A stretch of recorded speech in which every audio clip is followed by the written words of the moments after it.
Recently India और पाकिस्तान के बीच में जो डिस्प्यूट उभरता हुआ दिखाई दे रहा है, उसके बाद पूरा ग्लोबल वर्ल्ड चिंतित है। क्योंकि सबको पता है पाकिस्तान एक रोग स्टेट है जो कि कुछ भी कर सकता है। ऐसी कंडीशन में दोनों देशों के बीच हो सकता है न्यूक्लियर वॉर भी शुरू हो जाए। इसीलिए यूनाइटेड नेशन के चीफ भी चिंतित हैं और यूनाइटेड नेशन के चीफ ने क्लियरली कहा है कि हम हर वो इनिशिएटिव जो इंडिया और पाकिस्तान मान ले डी एस्केलेशन को करने के लिए, हमको वो मंजूर है। ये यूनाइटेड नेशन के पुराने स्टैंड से थोड़ा सा अलग दिखाई देता है। साथ में देखो, पाकिस्तान हमेशा से ये कहते आया है कि यूएन इंटरफेयर करे, अलग अलग कंट्रियों से वो भीख मांगते रहते हैं कश्मीर के मामले के अंदर, तुम आओ तू इंटरफेयर करो, तुम आओ तुम इंटरफेयर करो। वहीं भारत कहता है कि कश्मीर का मामला हमारा इंटरनल है, इंडिया का ही है कश्मीर, ये हमारा इंटरनल मामला है। और पाकिस्तान अगर वहाँ पर बहुत ज़्यादा उचक उचक कर रहा है तो हम इस मामले को बायलेटरल तक रख सकते हैं, पर ग्लोबल कम्युनिटी की यहाँ पर कोई रिक्वायरमेंट नहीं है।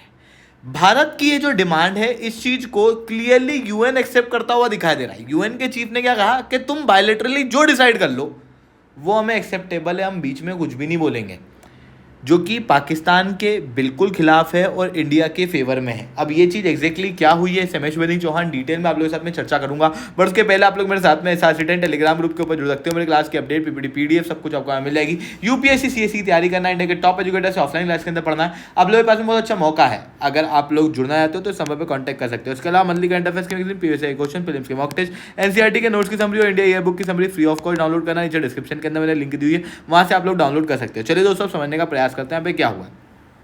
रिसेंटली पाकिस्तान जो है और इंडिया है, इन दोनों के बीच में जो पहलगाम में हुआ, उसके बाद से जो टेरर अटैक पाकिस्तान ने स्पॉन्सर किया, उसके बाद से रिलेशन काफ़ी ज़्यादा ख़राब होते हुए दिखाई दे रहे हैं। लगभग हर रोज़ लाइन ऑफ कंट्रोल के यहाँ पर सीज फायर का वायलेशन हो रहा है, जो कि पिछले 5 सालों में मैक्सिमम 4 बार हुआ है। वो पिछले 5 दिनों में 5 बार हो चुका है। इतना ही नहीं, भारत ने पाकिस्तान का पानी इंडस से जो जाता था उसको रोक दिया है, अटारी बॉर्डर को बंद कर दिया है, जिससे पाकिस्तान बौखलाया हुआ है। और पाकिस्तान कह रहा है कि इंडस का पानी जो भारत ने रोका है ये एक एक्ट ऑफ वॉर है। हमारे न्यूज़ जो है वो भारत के तरफ लगे हुए हैं, अगर भारत ने पानी रोका तो। दूसरी तरफ भारत भी तैयार है, भारत कह रहा है कि हम एनी टाइम एनीवेयर जहाँ बुला लो वहाँ हम एक्शन लेने को तैयार हैं। इंडियन नेवी ने मिसाइल के टेस्ट वगैरह ऑलरेडी कर दिए हैं। मतलब स्थिति दोनों देशों के बीच में काफ़ी गंभीर होती हुई दिखाई दे रही है। और इस गंभीरता को आप साफ रूप से ऐसे भी समझ सकते हो, पाकिस्तान के आर्मी चीफ असीम मुनीर ने अपने फैमिली मेंबर को अब्रॉड भेज दिया है और अभी वो खुद भी गायब है। इवन पाकिस्तान के आर्मी पर्सनल जो टॉप लेवल के हैं, वो अपने परिवारजनों को पाकिस्तान के बाहर भेज रहे हैं, क्योंकि हर किसी को डर है कि भारत ने अगर एक्शन लिया तो उनके परिवार नष्ट हो जाएंगे। इवन रशिया ने भी एडवाइजरी ऑलरेडी जारी कर दी है कि रशियन लोग हो सके तो पाकिस्तान जाने से रिस्ट्रेन करो, क्योंकि कुछ भी हो सकता है वहाँ। ऐसी स्थिति होती हुई दिखाई दे रही है और इसी कारण से यूनाइटेड नेशन के चीफ को डर है कि यहाँ पर कुछ बड़ा हो जाएगा, क्योंकि दोनों ही देश एक तो न्यूक्लियर पावर स्टेट है, दूसरी तरफ पाकिस्तान एक बहुत ही रोग स्टेट है। पाकिस्तान वो देश है जो ग्लोबल लेवल पे आतंकवाद को प्रमोट करता है। भारत ने ऑफिशियली इस बात को यूएन के अंदर भी कहा हुआ है और हज़ारों सैकड़ों बार कहा। पाकिस्तान वो स्टेट है जो केवल आतंकवाद को ही सपोर्ट नहीं करता, इवन न्यूक्लियर वेपन को हैंडल करने के मामले में सबसे इरिस्पॉन्सिबल स्टेट। आप मेरे से नहीं, ग्लोबल लेवल में किसी भी से भी जाके पूछ लो, किसी भी कंट्री के हेड से पूछ लो, हर कोई कहेगा पाकिस्तान, क्योंकि पाकिस्तान ही वो कंट्री है जिसको चाइना के द्वारा जब ब्लूप्रिंट दिए गए न्यूक्लियर वेपन बनाने के, तो इसने ब्लैक मार्केट के अंदर उन न्यूक्लियर ब्लूप्रिंट को भेज दिया। और किनको दिया? ईरान को दिया, नॉर्थ कोरिया को दिया, जो कि आज ग्लोबल पीस और सिक्योरिटी के ऊपर एक बहुत बड़ा थ्रेट बने हुए हैं। इवन ईरान ने तो खुद एक्सेप्ट किया है कि हाँ, पाकिस्तान ने ब्लूप्रिंट दिया, इवन हमको न्यूक्लियर वॉरहेड भी पाकिस्तान ने दिए। इवन न्यूक्लियर वेपन को हैंडल करने के मामले में ये इतने इरिस्पॉन्सिबल हैं, आए दिन लगभग हर थोड़े दिन के अंदर आप पाकिस्तान के मुंह से सुनोगे कि हमारे न्यूक्लियर वेपन तैयार है, हमारे न्यूक्लियर वेपन तैयार है। कहने के लिए कह देते हैं कि हम नो फर्स्ट यूज़ पॉलिसी में है, पर आप अगर इनकी हरकतें देखोगे बिल्कुल धमकियों देने वाली हैं। रशिया का केस लो, रशिया का यूक्रेन से युद्ध हुआ, शुरुआत में न्यूक्लियर वेपन के यूज़ की बात भी नहीं की गई। न्यूक्लियर वेपन के यूज़ की धमकियां तब दी जानी शुरू हुई जब यूक्रेन को पीछे से वेस्टर्न वर्ल्ड सपोर्ट कर रहा था। युद्ध भूमि के अंदर भी प्रॉपर थ्रेट अभी तक रशिया द्वारा दी गई है, वो भी काफ़ी लेट। पाकिस्तान से युद्ध होने की कोई आशंका नहीं भी होती है तब भी ये न्यूक्लियर थ्रेट देते रहते हैं। इसी वजह से यूएन यहाँ पर डरा हुआ है। यूएन के डर के 3 मेजर कारण हैं। पहला, भारत पाकिस्तान का इतिहास बड़ा युद्ध वाला। दूसरा, पाकिस्तान का इरिस्पॉन्सिबल होना। तीसरा, दोनों ही देशों के पास में न्यूक्लियर वेपन होना। इसी कारण से यूएन के चीफ द्वारा बार बार कहा जा रहा है कि प्लीज़ जितना हो सके उतना रिस्ट्रेन करो। अभी इन्होंने वापस से अपने ऑफिस से ऑफिशियल स्टेटमेंट निकाला है कि मैं डीपली कंसर्न हूँ इंडिया पाकिस्तान के अंदर जो चल रहा है उससे, और मैं ये हिदायत दूंगा दोनों देशों को कि आप मैक्सिमम रिस्ट्रेन का फॉलो करो। दोनों देश बायलैटरली जो भी डिसाइड करेंगे वो हमें एक्सेप्टेबल होगा।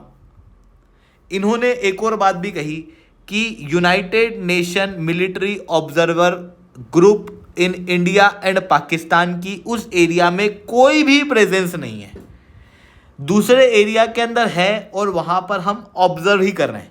ये दोनों ही स्टेटमेंट अगर आप देखोगे तो ये इंडिया के फेवर में है। इंडिया को सपोर्ट करता हुआ यूएन इनडायरेक्टली दिखाई दे रहा है। क्यों? सबसे पहले आपको ये बात बताता हूं डी एस्केलेशन को बायलेटरल करने की। देखो, जब भी हम बात करते हैं कश्मीर के मुद्दे पे, भारत का कहना क्लियर है कि कश्मीर का मुद्दा हमारा इंटरनल है और क्योंकि पाकिस्तान यहाँ पर लड़ाई झगड़ा कर रहा है इस कारण से बायलेटरल है। इसके अंदर हम किसी और तीसरे देश को नहीं चाहते, ना ही कोई तीसरी ऑर्गेनाइजेशन इस मामले के अंदर इंटरफेयर करे। और यही बात भारत ने शिमला एग्रीमेंट के अंदर लिखवाई भी थी, पर पाकिस्तान तो ठहरा पाकिस्तान ने बस कहने के लिए शिमला एग्रीमेंट अभी तक माना हुआ था, शिमला एग्रीमेंट को ये फॉलो नहीं करता था। इसी कारण से इन्होंने जब शिमला एग्रीमेंट को तोड़ा तो हमारे ऊपर कोई बहुत फर्क पड़ने वाला है नहीं, क्योंकि ये मानता ही नहीं है पहले। अब ये जो शिमला एग्रीमेंट है उसके अंदर हमने क्लियरली कहा हुआ है कि बायलेटरल इशू है, पर पाकिस्तान क्या करेगा? यूएन जाएगा। पाकिस्तान क्या करेगा? गल्फ कॉर्पोरेशन जाएगा। पाकिस्तान क्या करेगा? टर्की के पास जाएगा और वहां से बातें आएंगी कि हम कश्मीर के अंदर पाकिस्तान को सपोर्ट करते हैं, हम कश्मीर के अंदर मतलब पाकिस्तान इस इशू को मल्टीलेटरल बनाना चाहता है ताकि कश्मीर के ऊपर से इंडिया की सॉवरेनिटी जो है वो कम हो सके। यूएन जो है उसका अब ऑफिशियल स्टैंड यही है कि इशू बायलेटरल है, हम बीच में इंटरफेयर नहीं करेंगे। 1948 के समय पर यूएन का स्टैंड ये नहीं था। यूएन का स्टैंड था कि हम शांति समझौता कराएंगे दोनों देशों के बीच में, पर अब ये स्टैंड जो है बदलता हुआ दिखा है। इतना ही नहीं, इन्होंने क्लियरली कहा कि इस रीजन के अंदर हमारी कोई भी प्रेजेंस नहीं, हमारी United nation military observer in India and Pakistan group से इनका कहना है। देखो, 1948 के बाद में जब यूनाइटेड नेशन ने इंडिया और पाकिस्तान के बीच में कश्मीर इशू के लिए इंटरफेयर किया तो यहाँ पर सीज फायर लाइन बनाई दी गई थी और यहीं पे बनी थी United nation military observer group in India and Pakistan, जो कि जम्मू कश्मीर के अंदर शांति को बनाए रखने के लिए बनाई गई थी।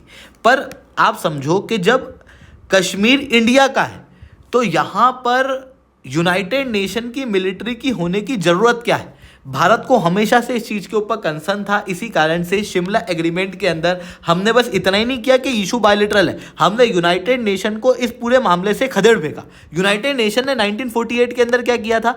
सीज फायर लाइन बनाई थी। हमने कहा कोई सीज फायर लाइन नहीं होगी, एलओसी होगी। सीज फायर लाइन को हमने हटा दिया। दूसरी तरफ ये UNMOGIP जो यहाँ पर लेके आई गई थी उसको भी भारत ने क्लियरली नकार दिया, कहा कि इनका कोई भी रोल पार्ट यहाँ पे नहीं होना चाहिए। भारत ने फिर कॉपरेशन भी नहीं किया है, ना ब्रीफिंग करता है, ना रिपोर्ट करता है इस ऑर्गेनाइजेशन को। और भारत का कहना सीधे सा है कि कश्मीर जो है उसके ऊपर कंप्लीट सॉवरेनिटी हमारी है और यहाँ पर यूनाइटेड नेशन की कोई भी फोर्सेस की ज़रूरत हमको नहीं है, हम कश्मीर को खुद सिक्योर कर सकते हैं। हालांकि पाकिस्तान जो है वो POK वाले रीजन के अंदर इन लोगों को बुलाता रहता है कि आप आ जाओ, आप आ जाओ। तो भारत का स्टैंड क्लियर है कि भाई अगर आपका इन्वॉल्वमेंट आपको रखना ही है तो पूरी तरीके से पैसिव रखना, क्योंकि एक्टिव रिस्पांस हम लोगों को यहाँ पर नहीं चाहिए। और वही चीज़ यहाँ पर यूनाइटेड नेशन के चीफ के द्वारा एक्सेप्ट की गई है, यानी कि यूनाइटेड नेशन के चीफ का जो ऑफिशियल स्टेटमेंट अभी आ रहा है उसके अंदर ये इंडिया एंड पाकिस्तान को रिस्ट्रेन करने का तो कहना है, दूसरी तरफ जो पुराने शिमला एग्रीमेंट है और इंडिया का जो स्टैंड है उसको ये क्लियरली सपोर्ट करते हुए दिखाई दे रहे हैं। आई होप ये सारी बातें आपको समझ में आई होंगी। लेक्चर अच्छा लगा हो तो लाइक करना, लेक्चर बहुत अच्छा लगा हो नीचे साथ कमेंट करना। यूपीएससी सीएससी की तैयारी करना, इंडिया के टॉप एजुकेटर से ऑफलाइन क्लास के अंदर पढ़ना तो इस नंबर पर कॉन्टैक्ट कर सकते हो। मंथली करंट अफेयर्स के मैगजीन, पीएससी क्वेश्चन, प्रीलिम्स के मॉक टेस्ट, एनसीईआरटी के नोट्स की समरी और इंडिया ईयर बुक की summary free of cost download करना तो नीचे डिस्क्रिप्शन के अंदर मैंने लिंक दी है, वहां से आप लोग डाउनलोड कर सकते हो। ठीक है दोस्तों, आज के इतना ही। That's all from my side. जय हिंद, जय भारत।